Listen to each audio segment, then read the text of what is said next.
పాతకాలంలో ఫస్ట్ నైట్‌కి ఒక ముహూర్తం పెట్టి ఎగ్జాక్ట్‌లీ. అవును. ఆ! హ్మ్. దానికి ఒక ప్లేస్‌ని క్రియేట్ చేసి అట్మాస్ఫియర్ క్రియేట్ చేసి అట్మాస్ఫియర్‌ని క్రియేట్ చేసి హ్మ్. ఆ శక్తి ఉండడానికి తినడానికి అన్నీ అవైలబుల్ చేసి ప్రోటీన్స్ అవన్నీ ఇచ్చేసి లోపలికి పంపించేవాళ్ళు. యాహ్! సో, ఇప్పుడు అంత లేదు.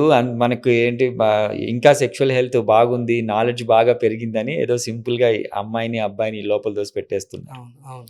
బట్ మీరన్నట్టు ఈ అవగాహన లేక ఏం చేయాలో తెలీక ఫస్ట్ నైట్ ఇంపార్టెన్సీ అంటాం దీన్ని. హ్మ్.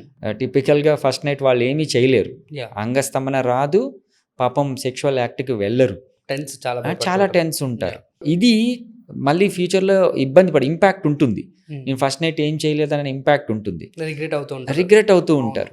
అందుకనే ప్రీ మ్యారిటల్ కౌన్సెలింగ్‌లో మనం ప్రీ మ్యారిటల్ కౌన్సెలింగ్ చేసినప్పుడు అంటే ఇద్దరు కపుల్స్ వచ్చినప్పుడు సో, దీని గురించి ఫస్ట్ నైట్ గురించి అవగాహన చేయాల్సొస్తుంది. సో, దాంట్లో ఫోర్ ప్లే అంటే ఏంటి? సెక్షువల్ యాక్ట్ ఎలా ఉంటుంది? ఫీమేల్ రెస్పాన్స్ సైకిల్ ఏంటి? మేల్ రెస్పాన్స్ సైకిల్ ఏంటి? మీరు ఎప్పుడు ఇంటర్ కోర్స్‌కి వెళ్ళాల్సొస్తుంది? ఇట్లాంటి కొన్ని డీటెయిల్స్ చెప్పాల్సొస్తుంది. వాళ్ళు డిస్కస్ చేస్తారు. అంటే we create the platform to discuss. అంటే మనం ఒక్కటే మాట్లాడటం కాదు. వాళ్ళు కూడా డిస్కస్ చేస్తారు. అందులో వాళ్ళకి కొద్దో గొప్పో నాలెడ్జ్ వస్తుంది. అవును. Then they can go for a sexual health.